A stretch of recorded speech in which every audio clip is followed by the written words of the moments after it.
سلام يا حبيبة نفس تامي رحيلة البحر سلام يا حبيبة نفس تامي رحيلة في زمان. Well, the conflict between Jews and Arabs, Jews and Muslims in that land we call alternatively Palestine or Israel, extends back to the late 19th century when the first waves of Jewish settlers operating under the nationalist movement known as Zionism began to make their way from Europe to Palestine. And that set in motion a series of complicated relationships between Jews and Arabs on the ground in Palestine that became more complicated, and over the course of 30 years, now moving into the early 20th century, more tension-filled, and indeed the relationships were increasingly marked by violence as we moved into the 20s and 30s. I would say a good way to understand the conflict is to look at a number of trigger points in the course of the 20th century that reveal the different ways in which Jews and Arabs saw the events of the day. So one such event is 1917 and the issuing by the British government of what's known as the Balfour Declaration, which granted to the Jews the right to create a national home for themselves in Palestine. This marked the validation of their desire to be designated as a nation and to have acknowledged their right to settlement in the ancestral homeland of the land of Israel. And it was cause for enthusiasm and joy.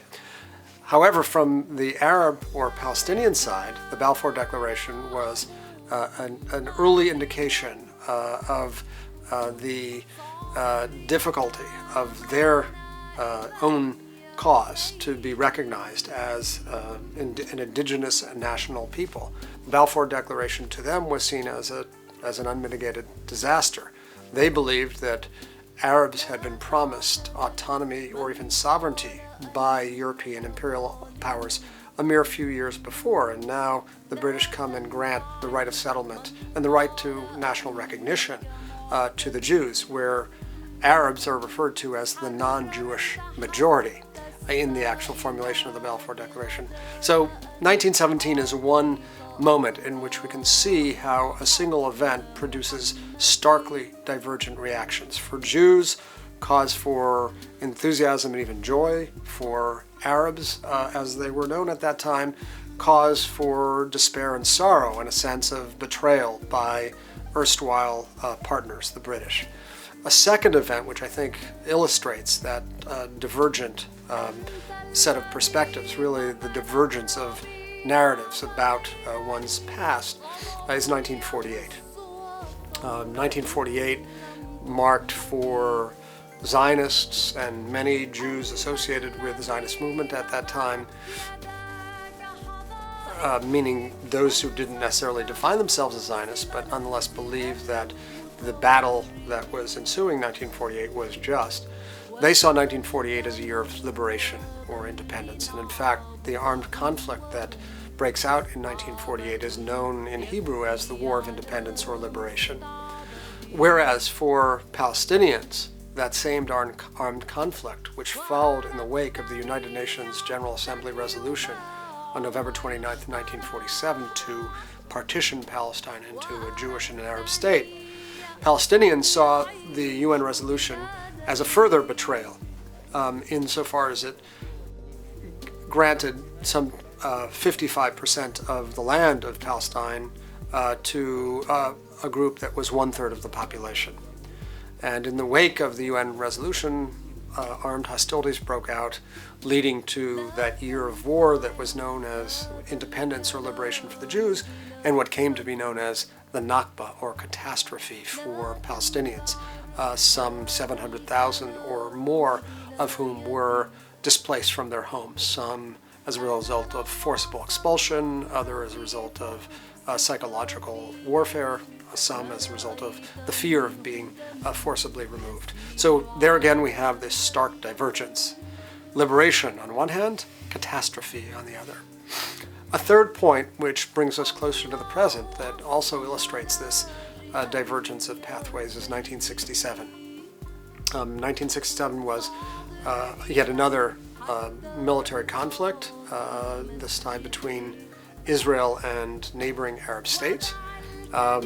Israelis and Jewish supporters around the world believed that Israel was on the verge of extinction, that the Egyptian leader Gamal Abdel Nasser was intent on mobilizing all Arab armies and pushing Israel into the sea. And instead of that, Israel preempted a possible Arab attack by undertaking a lightning strike that came to be known as the 6 Days War, in the course of which Israel conquered territories where large numbers of Palestinians were located, most significantly the West Bank and Gaza, along with the Golan Heights and the Sinai Desert, the last of which, of course, was returned to Egypt in the Israeli-Egyptian peace accords.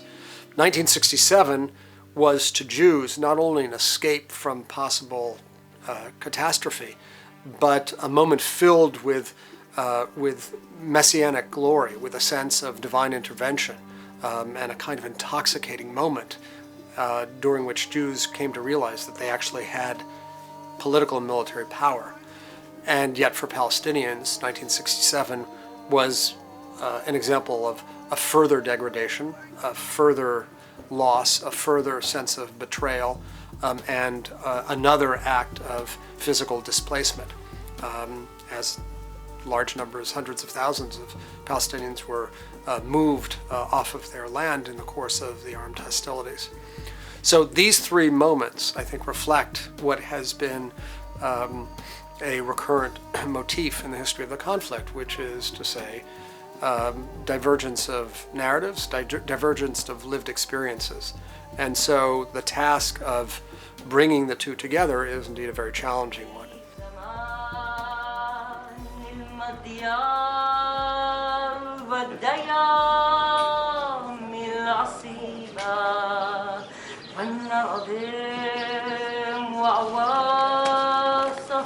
اجتني كنز العواطف يا حبيبا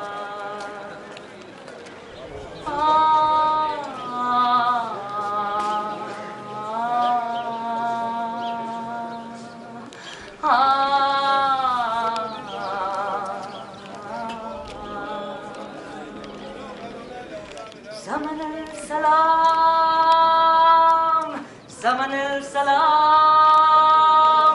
زمن السلام إن شاء الله زمن السلام زمن السلام زمن السلام إن شاء الله paying the price of our children being buried. I think all women, Palestinians and Israelis and everywhere in the world, when it comes to our sons, my son in a year and a half goes to the army, it's like, no, I don't want that.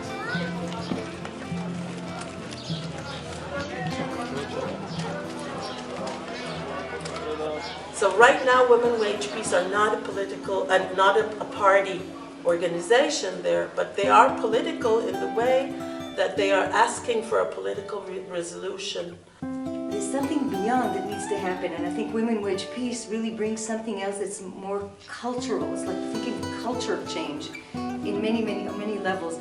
So Women Wage Peace, we're trying to figure out how to make this happen, a new perspective, and tell our government to put it back on the agenda.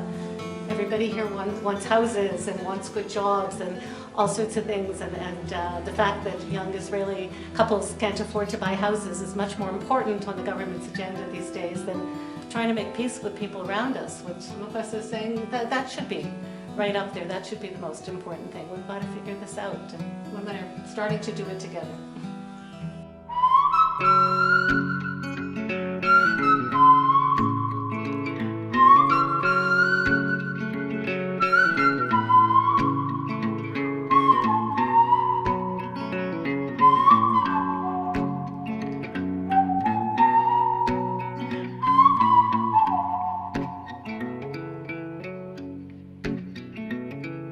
רכישת רוח ים מנשבת מאי שם וכביסה מתנפנפת לצילי A group of Palestinian and Israeli women who started talking about the whole idea of Women Wage Peace, and we insisted that Women Wage Peace is an Israeli organization coming from the needs and the womb of the Israeli society, and we as Palestinian women are going to be a support team for them, help them by doing talks, etc., etc. We're meeting women, Arab women from Jerusalem, from around the country, and they're helping us meet Palestinian women. And I hope one day we'll meet the women from Gaza too. ושבתי מגלותי יפתחו שעריי. Of course, the Women Wage Peace done the same thing inside Israel by doing the march itself for 14 days from the north to the south. Women joining the marchers.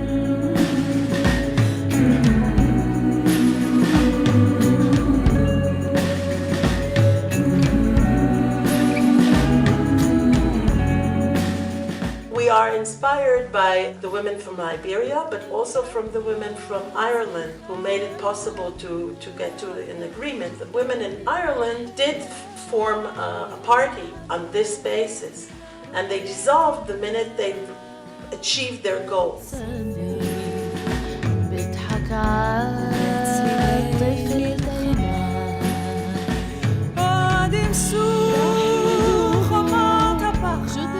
That's it. That's what we want to do. We want as many women as we can to march, saying no more, that's enough, no more war, we want peace, and let's do it. I would like to take this time to congratulate the women of Women Wage Peace. I want to thank you for standing up for peace alongside your Palestinian sisters. Atmosphere was electricity, and everybody was crying all the time. Tears were not desperate tears. There were, for a first time in a long time, that there were hope tears. And it was moving because there was so much strength in the hope the women gave. Thank you for the children of Israel. Thank you for the children of Palestine. Thank you. Peace. Shalom. It's women and music, and Lima was there, and they started hugging. I am from Hebron, I am from Majd al-Krum, I am from... and I know you, I saw you in this program and that program. and it was a sea of white. And we started marching towards the baptism site, and I look back and I see this river of women. Like I still cannot have the words to explain it. This is what I imagined would happen, and this is where I saw that women can bring us as one tribe of human beings together. I could not believe the connection, the instant connection. They didn't have to go through training. They knew that this is an Israeli movement and we are here to support them. 1,000 Palestinian women were there. They just brought their friends, their daughters, everybody, and that was the scene. And I wanted the world to stop at that moment and just see how women and how human beings can just connect. And I think Women Wage Peace was baptized there.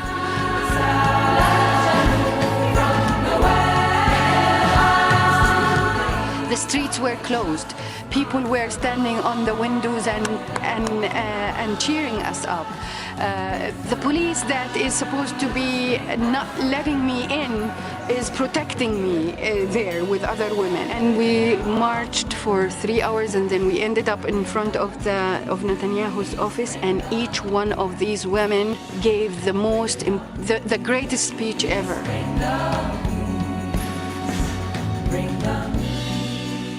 What these women need to hear is that they actually have a partner. And the partner is not necessarily an official partner. It's the Palestinian women who are fed up with this occupation, with this conflict, and they want to live and they want to raise their kids.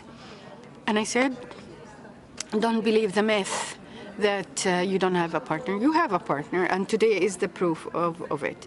But guess what? Tomorrow the hard work starts. Each one of you should go back to their own people and tell them that this has to end.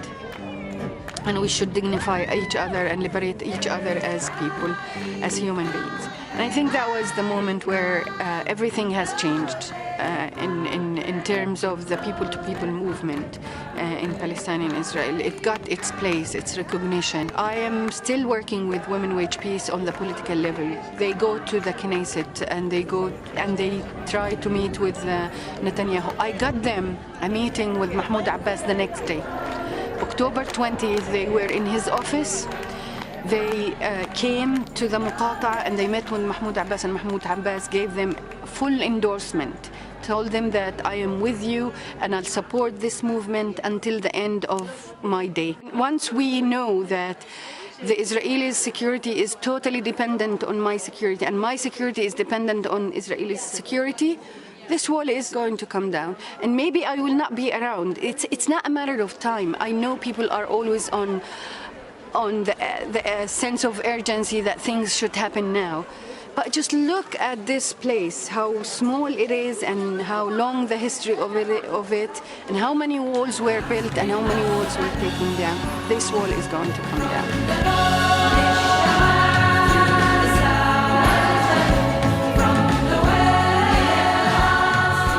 The 21st century really belongs to women. And I guess what I would suggest is that the rise of women in Israel is very much connected to two things. One, the ongoing growth and development of organizations of civil society, which, especially in this moment of challenge to democracy, play an even more important role. And I would include amongst those civil society organizations the Israel Women's Network, which is one of the most important feminist organizations established in the early 1980s when civil society really began to grow. So I would say the success of such organizations is connected to that organic, bottom-up, grassroots work that civil society organizations undertake. And I would link the success of the women's movement and organizations like Women Wage Peace to the growing prominence and power of two minority groups in Israel at present who really represent, in many ways, the future of Israeli society. The Palestinian Arab population, on one hand, and the Haredi, or ultra-Orthodox population, on the other. Those two groups demographically represent the future of Israel. And while some might want to write this one off or that one off as not sufficiently compatible with their respective vision. That's going to be the demographic future of Israel. And there are signs in both worlds that women are playing increasingly prominent roles, and that our role, our job, is to continue the process of empowering them. So I guess I would say that the rise of women to power is closely connected to the health of civil society, as well as to the growing prominence of these two important minorities that will constitute, perhaps in the latter half of the 21st century, together, actually the majority of Israelis.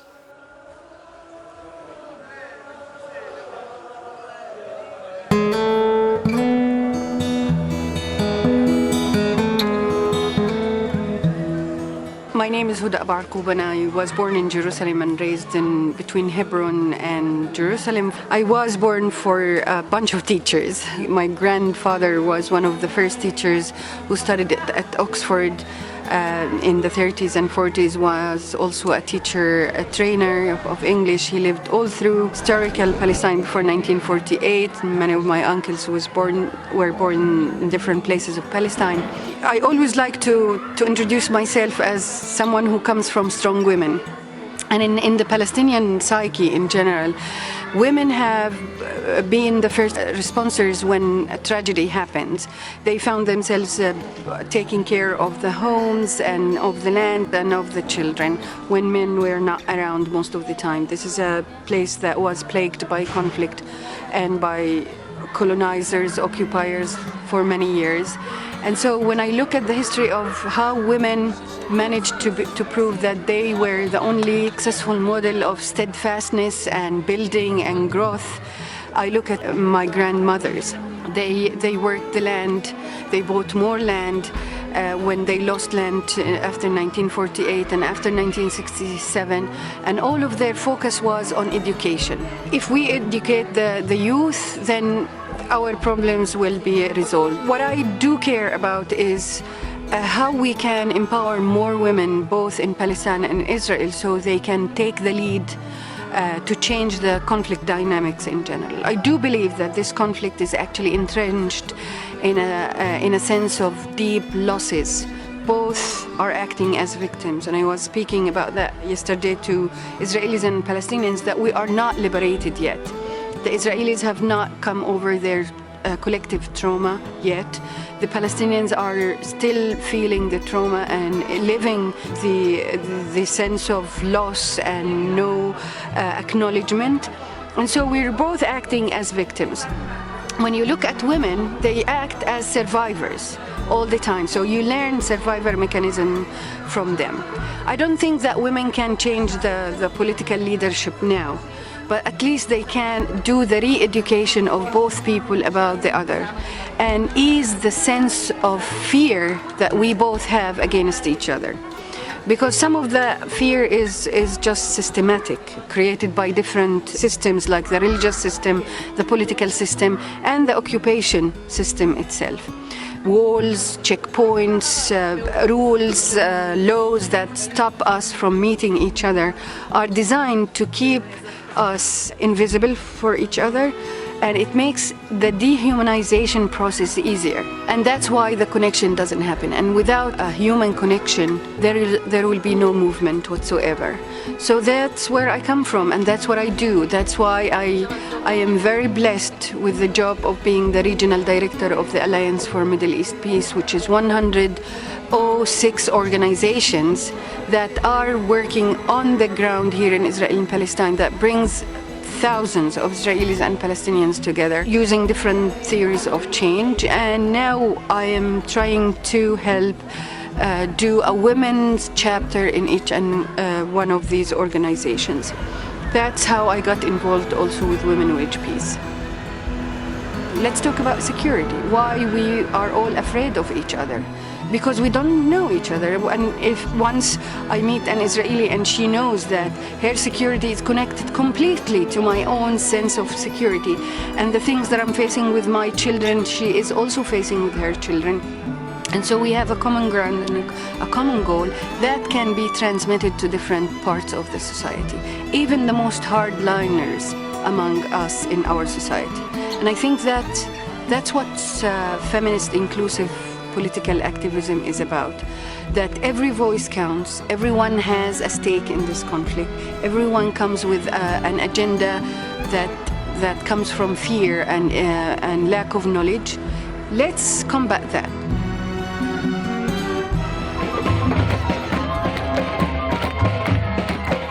There's a lot of peace movements in Israel, but there's nothing that is led and thought and felt by women. And they just got up and said, let's start doing this, and word to mouth emails started coming from many directions. Come meet and hear about this new movement, Women Wage Peace. We're the fastest growing grassroots movement in Israel right now, and the most active physically out there in the streets on an ongoing basis. We have branches literally all over the country from north to south. We do things year-round. It's groundbreaking because we use a language that's very inclusive, because we think that's the only way to get behind a political agreement, get behind the leaders.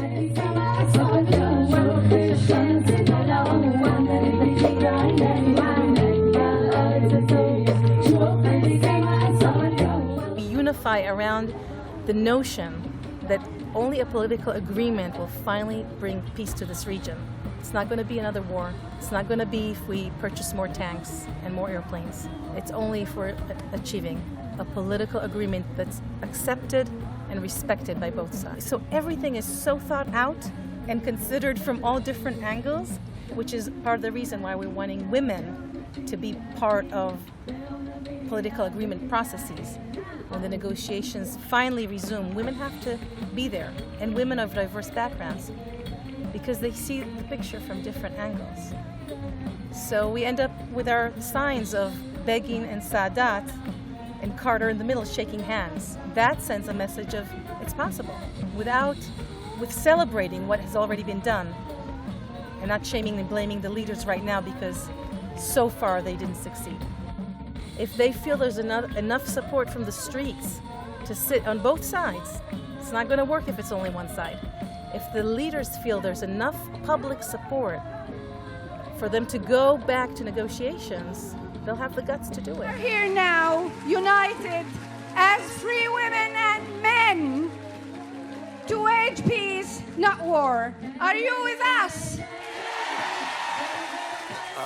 In terms of the current psychodynamics of relations between Israelis and Palestinians, both seem settled into a very comfortable role as victim. And there's a kind of competition in the narrative between who's more of a victim. And until and unless we can move beyond that, it's going to be very difficult to achieve that open and candid dialogue, and from that cooperation. So we have to, in a certain sense, jolt people out of that sense of complacency as victim to recognize the humanity of the other. That's, I think, an absolutely vital need. And who better to lead the charge, as it were, toward that recognition of the humanity of the other than women. We are an Israeli movement, and we have the support of our beautiful and courageous Palestinian sisters.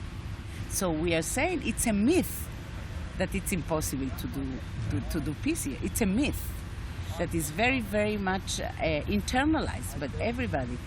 But of course it's possible. It happened in Ireland after 800 years. It happens between Germany and the world after the horrific Second World War. Of course, peace can be done. This journey, we wanted to model, to do the modeling for the leaders, to show how immense peace you can reach with human beings if you open your heart and your mind with creativity, audacity, with courage and open heart. So that's what we did. We connected really all the country. You know, in the south, in the Negev, like the Bedouins villages, a place like Dimona, where the mayor is a Likud member. And he said, peace is for everybody. It's not a question of left or right. We all deserve peace, and I embrace women with peace, he said. And I'm going to recommend all the mayors to do that. So we are a grassroots that is really doing the work from the womb of the mothers, the womb of the earth. And we are doing something very radical that is really changing the reality.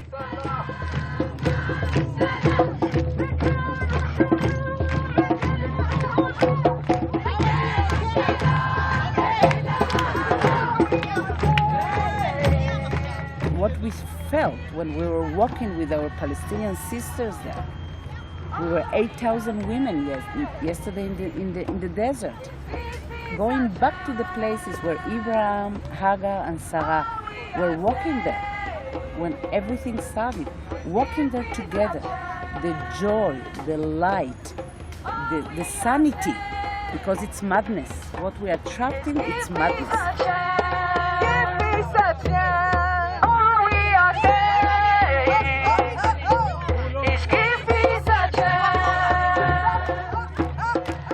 Once a year, we have like a peak event. And the event is not important, it's important for itself, but also the process leading to it gets to more and more people from all facets of the nation and in Palestine as well. We had the 2 weeks journey to peace, where we started in the south, continued in the north, continued in the west, and eventually met in the east for our peak day. We were very inclusive. We went to big cities, small cities, little villages, Bedouin towns in the desert, a few tents.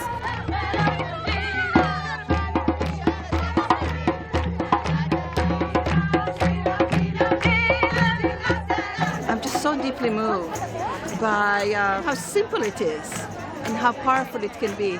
With every step, every sound, with looking into each other in the eyes, to see the women that we consider to be, or used to consider to be the enemy.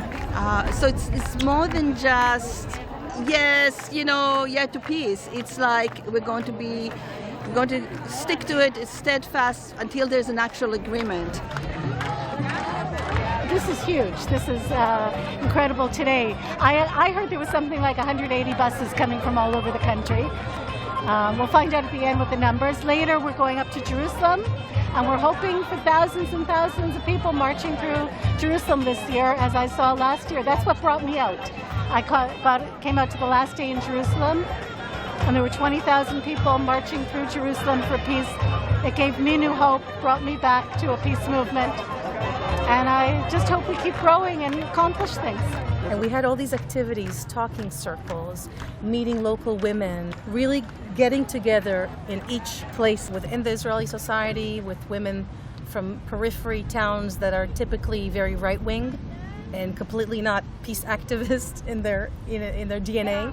The way to meet and open hearts is eating together, cooking together, and doing arts and singing and creating. So we bring artistic tools as a means to just know the other.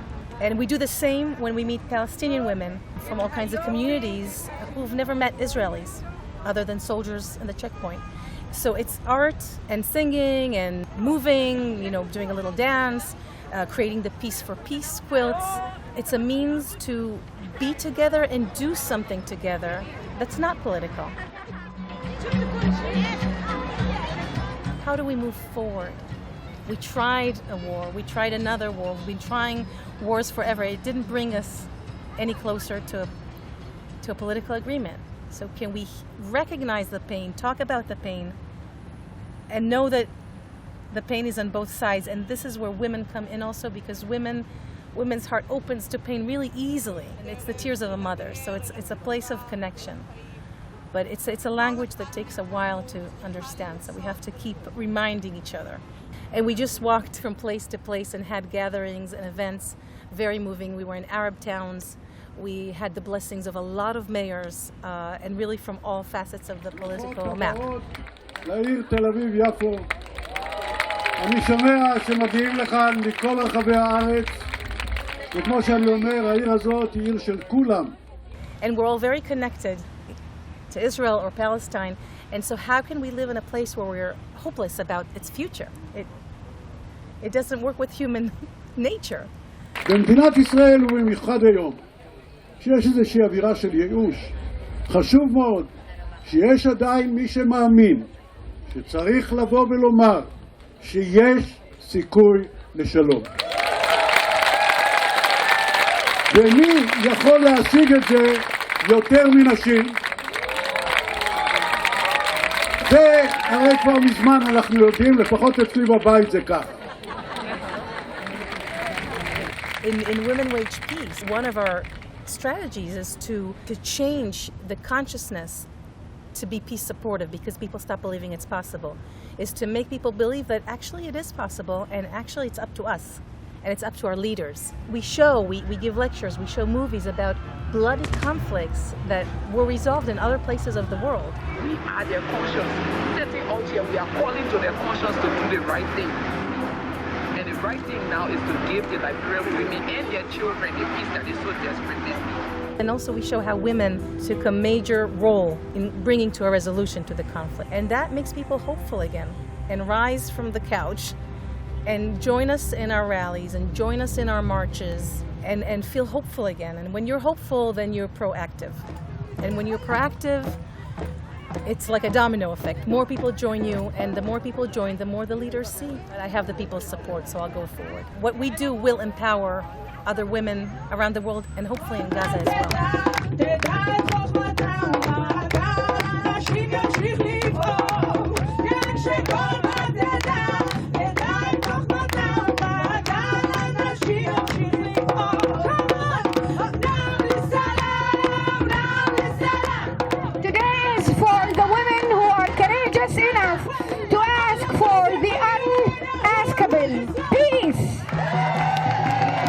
אנחנו כאן נשים אמיצות כנגד כל המכשולים לבקש את מה שכל כך קשה לקבל. אנחנו רוצות שלום. Today we welcome women from Hebron, Ramallah, Nablus, Bethlehem, Tel Aviv, Jaffa, Jerusalem, Beersheba, Haifa, Akko.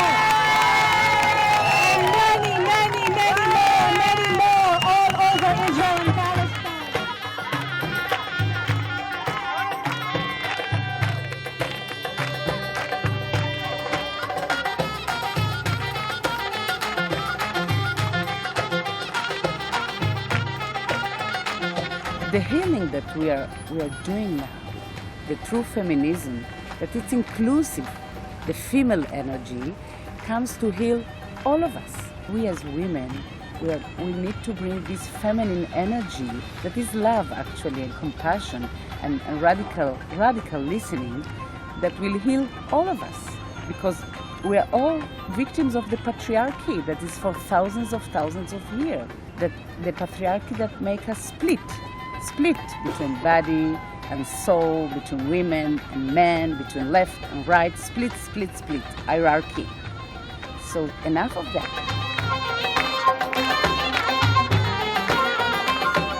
And what's very important, we learned it from our partner, Huda Abu al-Kub, our Palestinian partner. Both sides do their own work. So we're not coming to do the work for them. That's very condescending. They need to do their work. We need to do our work. And it's very helpful to tell the people on both sides there is something going on over there. You know, the Palestinians, to see that there's so many women that want to end this conflict, that's eye-opening for them, because they just know soldiers and fear, and they think all the Israelis want them, killed. Israelis believe Palestinians want us in the sea. So both of us doing our work with our own communities, that gives wind in the sails of the others. So Women Wage Peace now is growing, more than 40,000 members. The number is important because then you have enough leverage on the ground. The theory of change is what's important. These women are talking to Israelis. And this is what's important even for the Palestinians, because the Palestinians see now that there is a real partner on the ground who is trying to change the dynamics inside Israel. Shaming and blaming, and has been such a main actor in the political situation between the Palestinians and Israelis, and everybody's caught in that trap. It's also the victim-persecutor trap. If we look at our stories, it's heartbreaking. We can, make you cry, and the Palestinians can make you cry. We're both victims, and then we're trapped in this cycle, and then we become prosecutors and aggressors, and we're victims, and everybody keeps blaming the other and shaming, and look at what these are doing. There's no end to this. So they are trying to change these dynamics within the Israeli society, coming from completely care and the best interest of the Israeli society.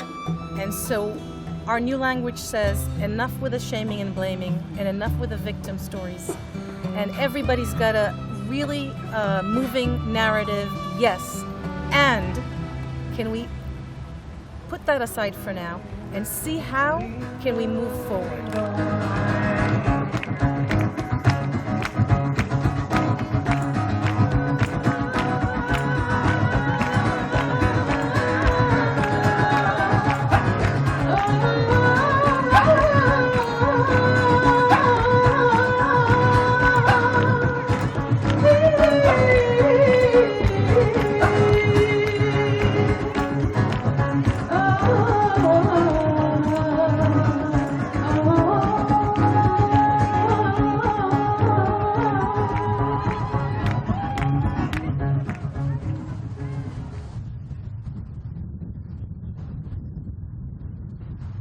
Jerusalem is not just the Haram Sharif, it's not just the temple, it's not the church. Everyone has a stake in Jerusalem. In my opinion, it should be owned by everyone, and it shouldn't be exclusive to anyone. If this city is not opening its doors to everyone, then there will be no peace in the world.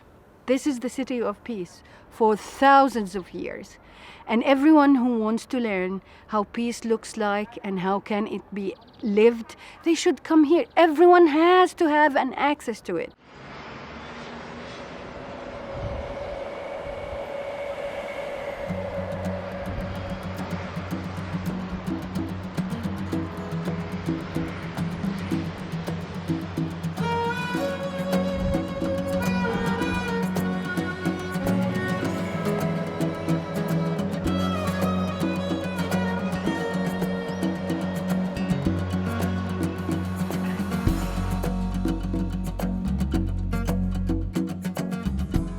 The YMCA here on King David Street is really symbolic, because this is a place that brings all kinds of traditions together in one place, and they coexist. And you sit outside and you watch kids leaving the kindergarten speaking Arabic and Hebrew and English interchangeably, thinking it's one language. And you see Christians, Muslims, Jews, covered, not covered, etc., all of that. And you're like, we're so crazy. If this can happen in the middle of Jerusalem, it can happen anywhere in the world.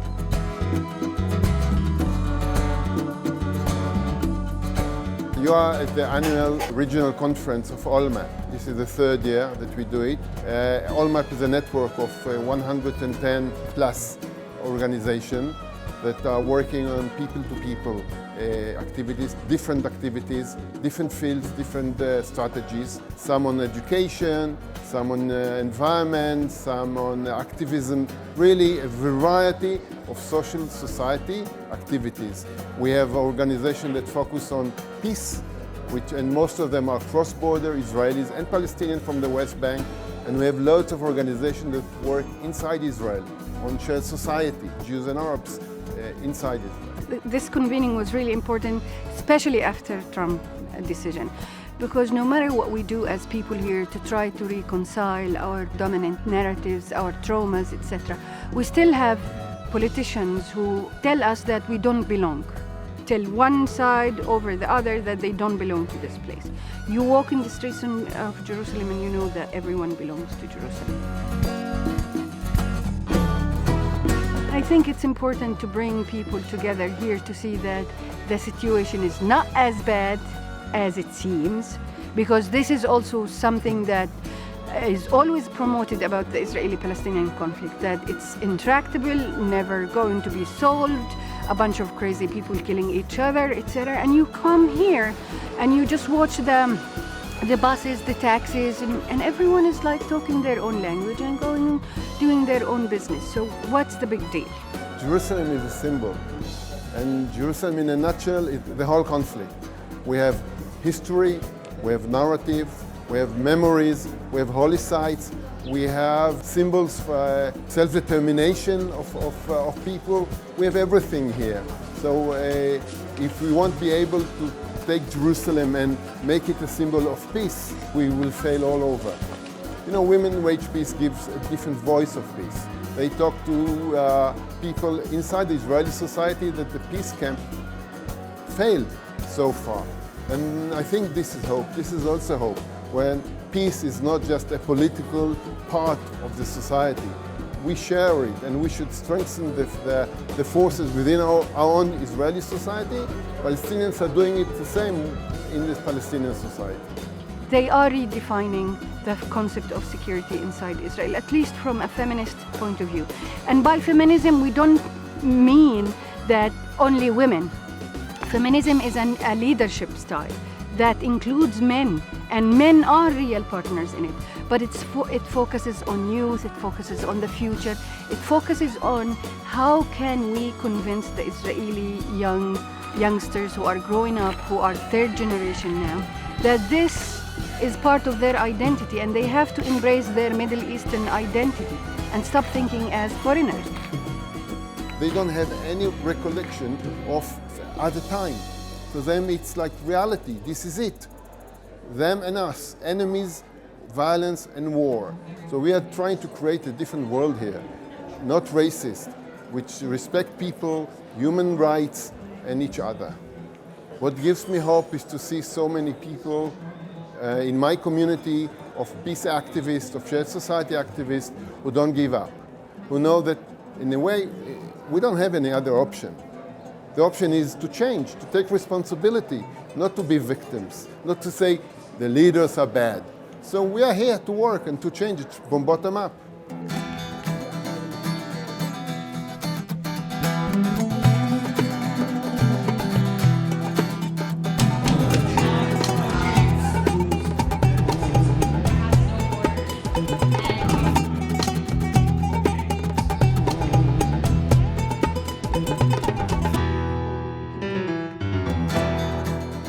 The reason why Jerusalem is sad, the reason why Jerusalem is being not the place for peace, is that many thousands of the world are denied access, and that's inhuman because it means everything to everyone.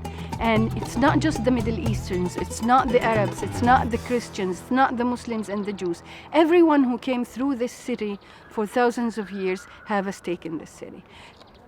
Her doors have to be open to everyone, and that's the equation for peace.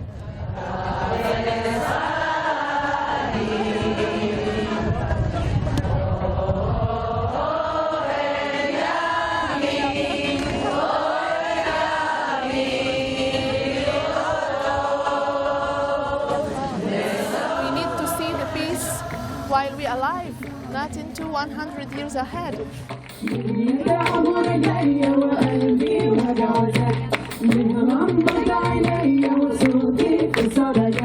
need another kind of energy. Of course, the power is love.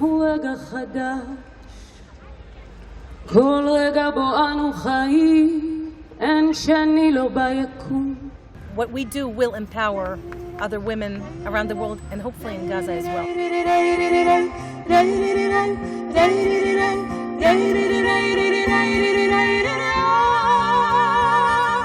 People lost hope, and now this is giving people new hope.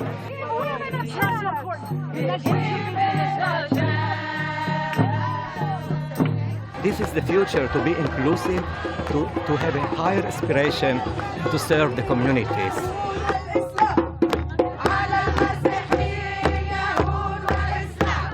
What's wrong is wrong anywhere in the place, anytime in the world, and we have to stand against it.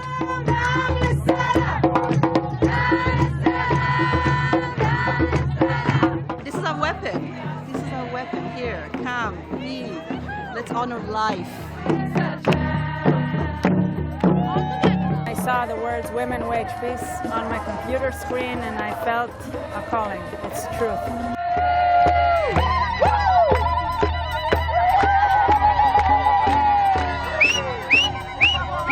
We're seeing the tension rising up, and we don't want another war.